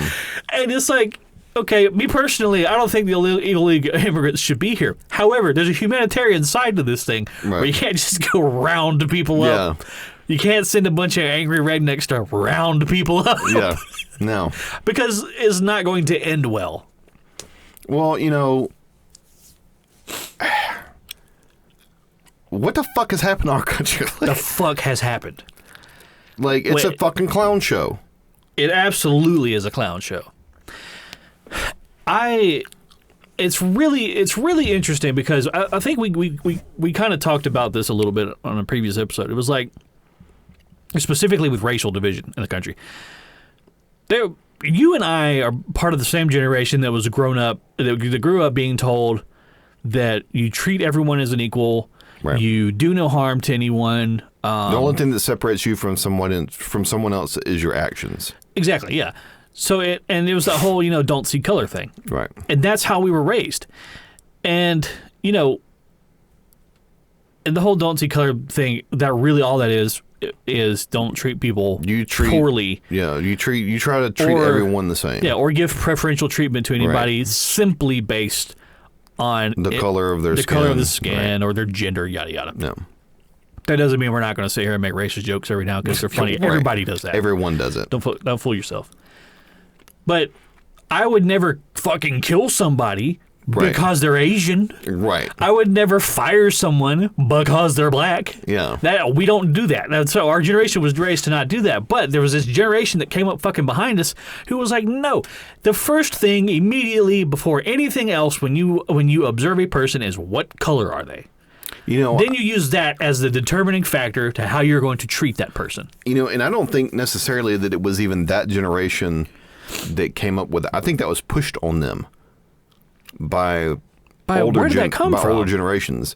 Well, because there's a lot of speculation about KGB implanting people into universities to kind of destroy the West. Yeah. And we could go down that route. Yeah. But it also, I think a lot of that has to do with, the way that the algorithms are set up. Essentially, all the algorithm is, when people say the algorithm, is essentially it's just when you're searching stuff or when you're actively looking through like Facebook or something, like it's looking at like, what are you looking at? That way I can feed you more stuff. Give you more of that. Like, I want you to stay on the platform. Yeah. I want you get the dopamine hit. That's how you get fucking radicalized. Yeah, and I'll give it to you. Yeah. Like, so of course, like people, they catastrophize, and that's what draws eyeballs. Mm-hmm. It's like, well, guess what was big back in the 2010s? Well, it was fucking videos of cops shooting fucking black people. Yeah. It's like, so you don't think they're like, oh, well, this is what everybody wants to watch. Yeah. We're just going to give it to them. Yeah. Like, more of this, please. Yeah. It's very this is what society needs. It's very libertarian. Yeah. It's like, hey, that's what you want. Yeah. I'll give it to you. Yeah. But, so anyway, I think that has a lot to do with it as well. Yeah, I think if you follow the roots of the problems far enough. No, I think that it did start in the university, and I honestly do think that it came from the KGB implanting people in the universities to kind of destroy the morality. Well, I mean, any kind of, like we said before, like any kind of societal, philosophical thing that enters the cultural zeitgeist stems from university. It comes from university. Right. The same thing happened in the 60s with like the love and peace and love and yada yada. Too bad we didn't stay on that track. No. But I think social media also is a lot of the problem. Yeah. I'm kind of getting to the point now where I really want to get off of Twitter. But it's such a good looking glass at the world right now, because it's just raw. What's going on in the world is raw. There it is. That's what happens. But people are so. It's black people, it's white people, it's men, it's women. Everyone is so fucking tribalized in their own little in-group, and they hate anyone that's not them. Well, and I see constantly, it's all day long, anytime I'm on Twitter, I see white people calling for the complete destruction of black people. I see black people calling for the complete destruction of white people. And that shit existed when we were growing up, but it was fringe. Right. It was that was not the prevailing. That was not the prevailing ideology. No. Now it is, and it's because of at some point we stepped away from the whole don't see color thing. Right. And now it's all anybody sees. Do you think that a lot of it, because I use social media, but I hardly ever post to social media. Like, a lot of what I do is I'll just do some reading. Like, I'm like, oh, what's going on? Yeah. And I think a lot of people are sort of that way. Like especially a silent observer. Yeah, like a lot of people, I think, especially like as you get older, for a lot of folks, like you're not actively, you got shit going on. Mm-hmm. Like, I don't have time to be sitting here like here's some part of me, or here's a photo of me doing Jello shots last week at the bar. Like, everybody's just like, I got a fucking job. Yeah. Like, I don't have time for this shit. So I think a lot of what happens is like people will get on and they'll look at, people already have like persuasions, right? So they have ways that they feel based upon. You have an iniquity towards. Right, exactly. So somebody will get on and, you'll be reading and you'll see something about, some white ally over there talking about, transgender erasure or whatever it is. Transgenocide. Yeah, transgenocide. And then if you feel, that way, you're gonna be like, yeah. You're gonna interact with that. You're gonna interact with it. You might give it a like, or you might post a comment or something like that. Or share it. But most people aren't getting on to write out this long diatribe. Yeah. Most of that is just people that don't have anything fucking better to do. Yeah.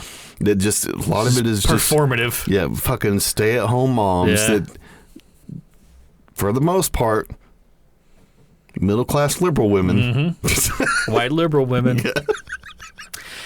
Kind of the biggest issue. Yeah, they're a problem. Yeah. They're a real problem.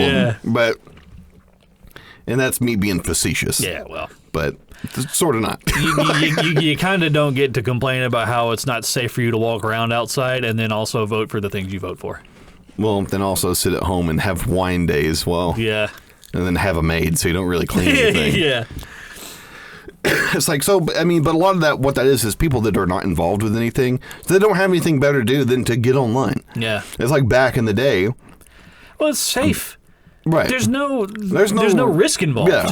It's like these people wouldn't just be going out and picking fights in the street. No. But they'll do it online. Yeah. And people are far more reactive online than they are. Right. Like everybody knows that one of my favorite things to do is just pick a fight with someone on the internet. Right. Because it doesn't matter. Right.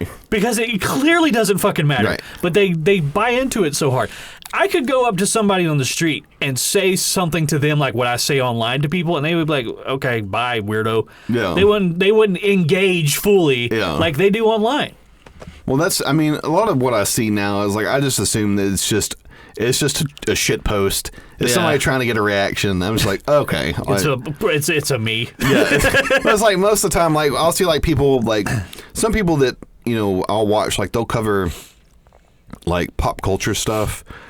And it's like, I understand, especially with kids, because kids, like, they'll see something, and as long as it gets a bunch of views, they're like, oh, well, this is the prevailing thought on this. Yeah. It was like, so in order for me to be accepted, I don't want to be an outlier. In order for me to be accepted into the in group, I need to espouse these beliefs, right?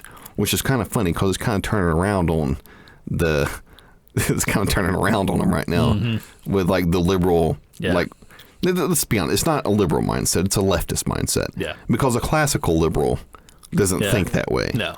But like the leftist, like, ideology or whatever, it's getting turned around. Because I remember when we were kids, like, it was very, like, war hawkish, like, neocon. Oh, absolutely. And everybody was like, yo, fuck that. Yeah. It's like, so you don't think that, like, of course these teachers and everything are going to go in there and they're going to be like, are you sure that you feel like a boy today? Or are you sure that you're not gay? Yeah. And it's like some 6-year-old, they're like, can I go play? Yeah, I would like to go recess, please. Right. That's what I want. I identify as somebody who plays on the jungle gym. Right. It's like, and these kids, they're just going to be inundated with it for, years and years and years and all years. All the trans flags and the BLM flags in the classrooms. Right. And a lot of times, kids will, if they have something shoved on them, they're going to revolt. They're going to reject it. They're going to reject it. Yeah. It's like, so what are they going to reject to? Yeah. Well, they're going to reject to right-wing ideology. And they're going to go really far with it, too. They're going to go... And that's the scariest part, is that the pendulum always swings the other way. Mm-hmm. And unfortunately, when it swings hard right... things get ugly. There's a lot of violence involved. Yeah. I mean, not to say, like... Antifa, they're very violent as well. Well, then you have the Bolsheviks. You had the Bolshevik Revolution. Yeah. You had the Maoists. The Holodomor, where they killed a bunch of Ukrainian farmers. Why is it always the farmers? You ever notice anytime there's like a communist uprising, the farmers get attacked first? Yeah. The people that grow your fucking food. What is that? Why? Throughout history, that's how it's been. I don't get that. I fucking couldn't tell you. Like, just,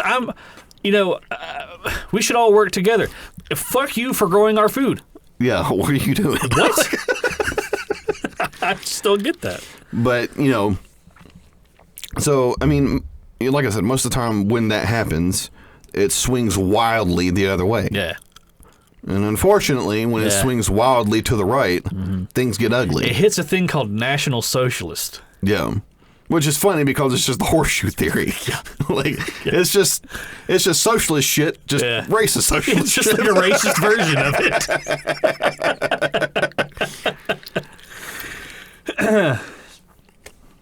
it. It is, of course, the Nazi Germany is the ultimate example of that. Right?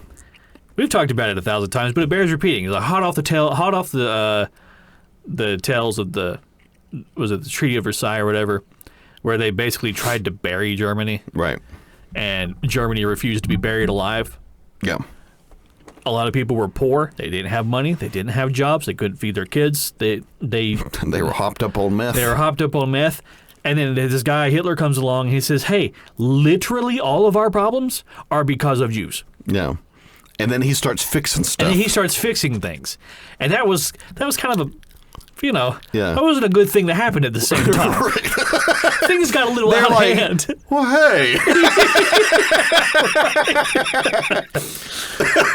So, I don't know. The pendulum swing is definitely something to be concerned with, especially because if you look at how far left it is right now, the fact that the pendulum swings, it usually goes further than like an equal amount of the opposite side. Right. I don't want to know what the pendulum swing to the right past what the current left is. Right.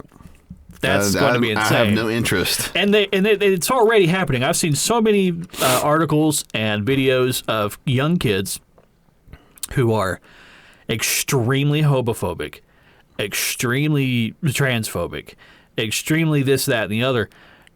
And it's like, okay, I don't think that this whole like gender-focused, sexuality-focused thing needs to be pushed on the kids. But I also don't think that kids need to be like militantly anti-homosexual. But there's somewhere in the middle is where we need to land on this. Right.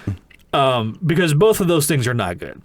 No. One end of the spectrum, the lefty end of the spectrum, ends with kids harming themselves. No. And the righty end of the spectrum ends with kids harming each other. Right. And as a regular person, I don't want to see the kids harmed. So I would rather us just be in the middle somewhere. I don't like it when the kids kill each other and themselves. I'm really not interested in either one of those options. Can we? Can we just fucking calm down? There are a lot of, especially like Gen X liberals. No. And you know, boomer liberals and stuff. Millennial liberals are still very leftist. But a lot of like the Gen X liberals, you know, they have come forward. RFK Jr. Yeah. is a perfect example. He's like, I don't know. He's like, where's my party? That's why he's running independently now. Right. And that's why you haven't heard anything about him. Right. But I think he announced his independent bid during the Super Bowl. He did. I saw a commercial for it. Because, you know, someone like him who's a classic liberal, he's like, I don't identify. He's got some hot takes on guns and reparations, but yeah, well, I mean, he's a lefty. Yeah. At the end of the day, he's still a lefty. But he's obviously not a part of the right. He's left of center. But the far left, which is the majority of the left at this point, he's like, I still don't identify with you. He's like AOC and like the AOC, squad. yeah. And, He's like, I don't know. You people are not my people. He's like, so he feels I have nowhere to belong to. Back in the day, the Democratic Party was for like the union working man, right? It was like the everyday Joe, right? We're like, I don't even really know what the Republican Party was like during that time frame. It was very like, definitely like, it was very focused on like corporate CEO lobbying with politicians. Basically bought politicians through corporate policy. That was what Republicans I mean, honestly, it's kind of fascinating to kind of watch it in real time because, you know, they talk about the party flip or something. Yeah. Back in like, was it like the 40s or 60s or something? They're like, the party's just flipped. And it's like, well, and everybody's like, no, they didn't. And it's like, well, I'm watching it in real time. Yeah, it was a slow burn. I'm watching it happen right now. It was a slow burn. Yeah. It's like I watched the Democrats go from like anti-war, anti-corporation to that now being the Republicans. Yeah. Like they are so supportive of the regime, it's insane. Right. It's like back in the day, it used to be that the Republicans were for Big Pharma. Mm-hmm. They were for corporations. Mm-hmm. They were for war. Very pro-war. They were very pro-war, and they didn't like free speech. Yeah. Who does that sound like? Who does that sound like? Who does that sound like to you? I'm thinking like late 90s, early 2000s. Yeah. That was the Republican Party. Yeah. All four of those things were fulfilled. Yeah. It's like, but now, like, if you look at the Democratic Party, they're for large corporations. They're for war. Mm. They are anti-free speech. Yeah. But the problem now is, like, they have the power and the state is a tool in order to enforce all that. Let me backtrack a second. Most older Republicans are still that way as well. Absolutely. They really like them some war. Yes, they do. The Republican candidate Nikki Haley. Yeah, she really just who I honestly really likes her think some more. Might be a DNC plant. That wouldn't surprise me. She has a marked interest in war continuing. Yeah. She's on the board at Lockheed Martin. She has several huge she owns several large portions of stock in Raytheon and I'm blanking on the others. There's Raytheon, Lockheed Martin, Boeing, Halliburton. Yeah, Halliburton. So basically, like the biggest like perpetuators of the military-industrial complex, defense contractors. like war profiteering. Right. And she has the funniest thing about it is not once in her whole campaign has she ever even attempted to say, that's not true. I don't believe in war profiteering. I'm not a war hawk. All she does is say Donald Trump is a war hawk. Donald Trump. Just every accusation is a confession, right? My favorite. What really cemented like why I like Vivek was when he just fucking took her to task. Yeah. And was like calling her by her original name. Yep.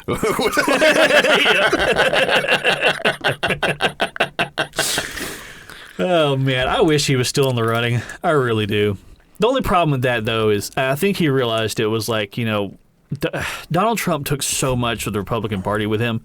Right. Well, the Conservative Party with him. So he took so many of those voters that anybody that stays in the race as a conservative is going to cause a Democrat win. Right. Because you're going to split the votes between you and Donald Trump. Right. Well, it's the same thing that happened when Clinton came into office the first time with Ralph Nader, between him and W. Senior or George Senior. So Ralph Nader, I think it was Ralph Nader. Ralph Nader ran, or no, it might have been Ross Perot. It was one of the two. Yeah. They ran as independent. He was the guy that had the vice president candidate fall asleep at the podium. Yeah. And so like he had a lot of like conservative values, I guess, but it's sort of like an independent. Like he still had like some like libertarian values where it's like, I really don't care what you do with your social life. I'm just more concerned with the economy. Right. Yeah. And so that pulled a lot more conservative voters away from W, not W, but HW. Which he desperately needed to win that election. That's what got Clinton elected. Yeah. It's very rare. I feel like it's very rare that you see a split Democrat ballot like that, presidential ballot. They usually whittle it down to the one person. Well, when you got a bunch of super PACs telling you who's gonna win. Yeah. Well, I mean, I'm under no illusion that the 2016 election would have been much different had they given the nomination to Bernie. Yeah, because he was the only one who was actually a progressive. Right. Yeah. Well, I mean, I don't like his policies. I think he's a fucking lying piece of shit weasel. Yeah. But there were enough people at that time, like the fervor for him was the fervor that people have for Donald Trump now. Like, people tend to forget. Yeah. Like, Bernie was a big fucking deal in 2016. He was the antithesis of Donald Trump.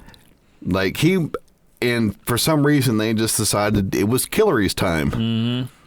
I think what they really wanted more than anything was first female president. Right. First female president. They really fucking wanted that. Happy birthday to this future president. Yeah.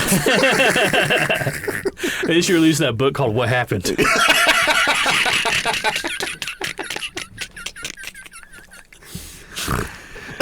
I think a lot of what that is, or what happened in 2016, is like, it wasn't necessarily at the time. It wasn't necessarily like Donald Trump didn't have this fervor around him that he does now. It was just everybody hated Hillary Clinton so fucking much that they were willing to vote for the Apprentice guy. Yeah. To not have her. To not have her. Yeah. Pokemon Go to the polls. Yeah. Well, it's like, it's the part. Was it where she went on the Breakfast Club, which is like, a lot of black people listen to that in the morning. And she's like, I always carry a bottle of hot sauce in my purse. I was like, how fucking racist. Well, did you see what fucking Joe Biden did? Yeah, you ain't black if you don't vote for me. Well, I mean, not even that, but he went to that black family's house and brought them chicken tenders and French fries. Oh, Jesus Christ. And he ate with them, but he had a hamburger. He might as well have just walked in there with some fucking chicken and watermelon. Watermelon and a fucking jug of Kool-Aid. And just like slapped all of them. It's like, it's the kind of thing that a white person his age would think was not racist. Right. It's exactly what it is. I'm surprised that none of his handlers were like, we can't be seen giving fried chicken to black people. And he's like, no, that's what they like, Jack. Yeah. Well, I mean, it's actually kind of astonishing that, like, how overtly racist, like, most of those people in the Democratic Party are. Like, they're not trying to hide it. No. And, like, flagrant. It's actually kind of funny that they'll do stuff like that, and then you have, like, these Republicans over here like, I'm not a racist. Yeah. And, like, the Democrats are like, they're racist. Yeah. And then they're, like, giving black people fried chicken. Like, I know what they like. Yeah. Did you ever see that? It was like during the 2020 race or whatever. Did you ever see that video where he called that guy fat and challenged him to a push-up competition? Joe Biden did. That was, when he was campaigning, he was much more like articulate and more like he had a wherewithal about him. Yeah. Nowadays, everybody says it. This is not anything new to say. He is a geriatric of dementia. Brittled old man. No. His blood is replaced by this unholy cocktail of drugs that just keeps him ambulatory. But yeah, that guy was like there was like this big fat guy in the crowd. I think it was like in Iowa. Yeah, I forget what that thing's called, but it's like where the Democrat nominee will go and like talk to the voters and everything, and they'll like express their concerns to him. But this one guy was there, and he was like, "I don't think you're physically fit enough to run for president." And Joe Biden's like, he goes to say, he goes, look, man. Like he catches himself. Yeah. He was going to say like fat ass or something like that to the guy, and he was like, "We can do a push-up contest if you want." So he called a guy fat and challenged him to a push-up contest, which is the kind of thing you would expect from Donald Trump. Yeah, that's the kind of shit you would expect Donald Trump to do. Like, it's like Donald Trump posted that thing about the taco bowls at Trump Tower. That was so fucking funny. Just him blundering his way through the entire presidency was the funniest shit I've ever witnessed. He went down to the border recently. Did you see this? Yeah. He went down to the border and waved at the illegals through the barbed wire fence. Yeah. He was going like this, and then he did the two fists. Yeah. He does the two fist shake thing. He doing this. He did the same. He loves this move. Yeah. He did the same thing when he met with Kim Jong-un in North Korea, which, by the way, an historical event. Yes. No president has done it before. And it never crossed the DMZ. No president will do it ever again. Nope. Donald fucking Trump, of all the presidents, was the one who crossed to the DMZ. That's kind of interesting that it even happened. Yeah. Because it took somebody from outside of the political realm to kind of make it happen. It's sort of like him doing the Abraham Accords. Yeah. Like, everybody's like, there's no fucking way that that's going to happen. It really didn't amount to anything, though. It was all political theater. Yeah. But the fact that it happened at all, he pulled it off. Like, you got him in the same fucking room. Yeah. And Like, had dinner with the guy. Right. Yeah. It's like, there was no assassination attempts. Yeah. And Donald Trump, it was funny because, like, you see the videos of it, and, like, he's being so earnest about the whole thing. Right. He's happy. Donald Trump's, like, happy to be there. Yeah. And he's excited that he's with, nobody's ever done this before. Well, I mean, let's be very honest. He's very excited about the optics. of it because he's extremely narcissistic. Absolutely. He's like, this is making me look so good. This makes me look so good. Yeah. But when they were filming the video, of course, he did the two fists. What was that's his version of Nixon's peace sign. Peace sign, yeah. I love, like, he always goes, yeah. There's like this. He always does the two hands. Yeah. The two fist thing, this fist shake thing. I love it. It's such an old man thing. Yeah. People forget Donald Trump is a old fucking man. They're both old. Yeah.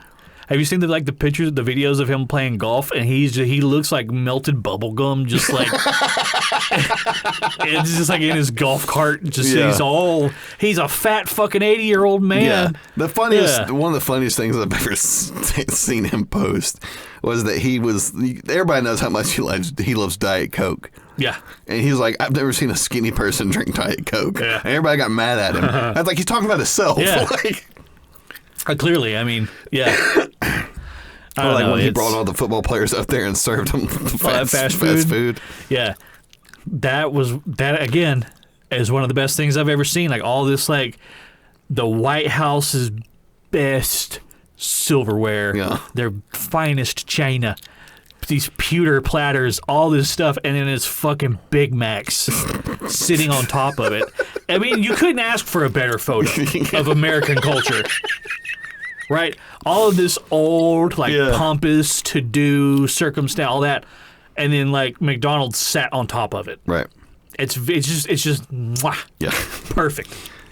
You know... And the funny thing was, all the players were like, this is great. Yeah, this is awesome. We love this.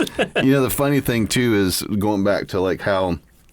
It's kind of funny how the leftist Democrats will do this thing where, they'll be extremely racist, and they'll, accuse other people of being racist. Mm-hmm. Do you remember when COVID kicked off, and they were like, it's xenophobic to say that it came from... a lab. It came from a lab in and China. They're like, it came from a fucking wet market. Yeah. Because all those nasty, disgusting Chinese people eat dead bats over there.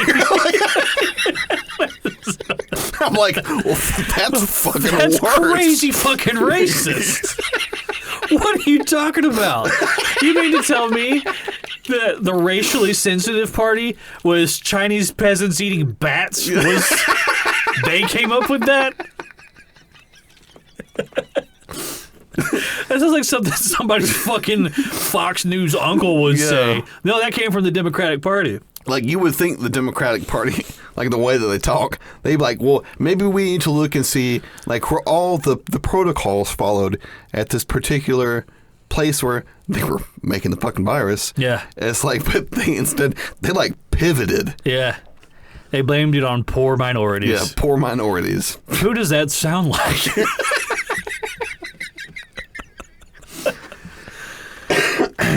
That was wild. I remember when that happened, I was like, well, that's way more racist. That's way more racist, guys. You know, it's and one last thing before we go. I know we've gone over time, but one last thing is I find it very interesting and kind of exciting to a degree to see that poor African American communities here in the United States, they have a lot of sway politically. Yeah. Because the Democratic Party and the Republican Party are both vying for their vote. Right. Not because I don't think it's because they particularly actually give a shit about these people. Because if they did, their lives would be improved. No. It's because they want the optics of it, right? Right. But the Democrats have really shot themselves in the foot here with this whole illegal alien thing. They've really pissed that community off. Because they have bussed in hundreds of thousands of illegal immigrants into these poor black communities. They're taking and up giving resources. them free food, free health care, free shelter, free phones, free all this free stuff that poor black communities don't have access to. Right. And so you're doing it right in front of them. Right. Are you fucking kidding me? Right. These people have been dying and literally dying and asking for this shit for so long. Please help us. We need a little leg up here so we can get up off the ground. Yeah. And then the Democrats say, "Hey, we hear you. Here comes 50,000 Venezuelans." Yeah. And they get all that stuff you were asking for. We're sending another 100 billion to Ukraine and Israel. Yeah. By the way. We're going to keep these wars going. Which we could have used to fix your infrastructure and increase policing. That way we keep you safe in your neighborhoods. Yeah. They're not going to do that. No. No, instead they defund the police, and that's how you wind up with a guy shooting 2 full mags at an acorn that fell in a police car. Did you see the one of the 2 female cops? No. I saw the acorn one. The acorn one is funny. She was like, "Where you shot?" He's like, "I don't know, but I feel funny." He falls down. He does this Dark Souls roll, and then he just starts unloading onto the police car with the guy in handcuffs inside of it. He mag dumps the police car. His partner is a little further down the road. She comes running out. She's going, "What's going on?" All she sees is him shooting at the police car. Yeah. So she starts shooting at the police. Imagine being the guy in the car. You're like, "Ah!" I imagine that scene from the Pirates of the Caribbean where the guy's walking down the stairs and the ship's blowing up all around him. So there was that video, but then there was also one where like these two female police officers go to this apartment because they had a report of a break and entering. No. This woman had to bust out the window of her apartment to get in because she locked her keys inside. No. Just, she did. It was her apartment. So these two female cops. They come up there, and they're kind of like creeping up the stairs, trying to figure out what's going on, like this. And the lady inside the apartment, all she sees is two people with guns. Yeah. Standing outside her apartment. So she grabs her gun and she walks towards the door to see what's going on. Well, the two police officers outside see a person with a gun walking towards the door, and it's the fucking firefight from fucking Boondock Saints. It's just, and they both mag dump into this woman. They fucking Swiss cheese this lady's apartment. I think they fired like 80 rounds. Good God. Between the two of them. They both reloaded. Chancellor flagged the fuck out of one another. Oh, absolutely. And it's an apartment building, right? Because there's other people living on the other side of that wall. So that's what you get when you defund the police and they don't get training anymore. You wind up with that kind of shit. I'm positive that there are plenty of ladies out there that would make fantastic police officers. Yeah. However, I think a majority of the female population is not cut out to be police officers. No. Anything that's going to involve any kind of combat. Or violence. I think it is just... I think there are outliers. Yeah, well, there's always outliers. Like with any demographic. Yeah, there's always exceptions to the rule. Right. Yeah. But I don't think that you can take your average woman... 90-pound, 5'4" female woman. Yeah. And put 40 pounds of gear on her and send her into a violent neighborhood and expect anything other than the absolute worst outcome. Right. It's like one of two things is going to happen. Either she's going to get fucking ragdolled. Yeah. Or... Which I've seen videos of that happening. Yeah. Or... Well, I mean, there's really three things that can happen. And they're not going to respect her authority. Right. It's like either she's going to get fucking ragdolled, she's going to mag dump into somebody. Yeah. Or she's going to run away. Yeah. And I've seen videos. I've seen that happen. Yeah. I've seen videos of that happen too. Yeah. There's a really good one where there's a guy standing on a street corner. And there's two lady cops sitting in the car with a dash cam pointed right at this guy. Oh, I've seen this one. And this fucking car pulls up, and the guy pops out the top and just fucking starts shooting this guy on the corner. Mm-hmm.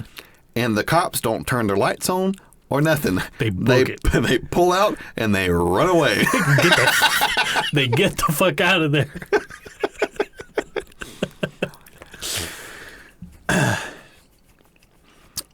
Of any and I'm sure that there's probably instances where guy cops have done the same thing. Absolutely.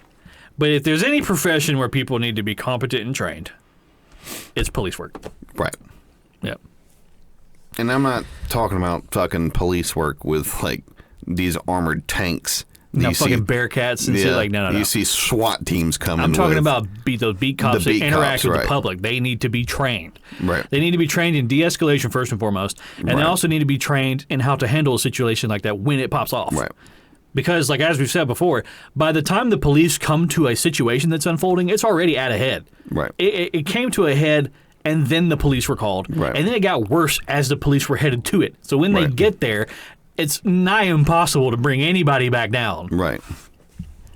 And that's why it's important that especially these beat cops, the ones that are in these neighborhoods, they interact with people. Yeah. Like build a relationship with the community. Build a relationship with the community. Yeah. It's like community outreach, hearts and minds. You'll see like cops sometimes they'll go while they're on duty, like they'll go out and like play a game of like pick up basketball with the kids, like the kids at like the local like basketball court. Yeah. Like you're building a relationship with these people. Yeah. Like you want people to know like I'm in your neighborhood to protect you. I'm here to protect you. I'm here to help you. Yeah. As opposed to just being like I've never fucking seen this dude before in my life. Yeah. I'm here to put a fucking boot on your neck. Right. Yeah. And it's like cause most of the time that's what people are going to fucking expect. Yeah.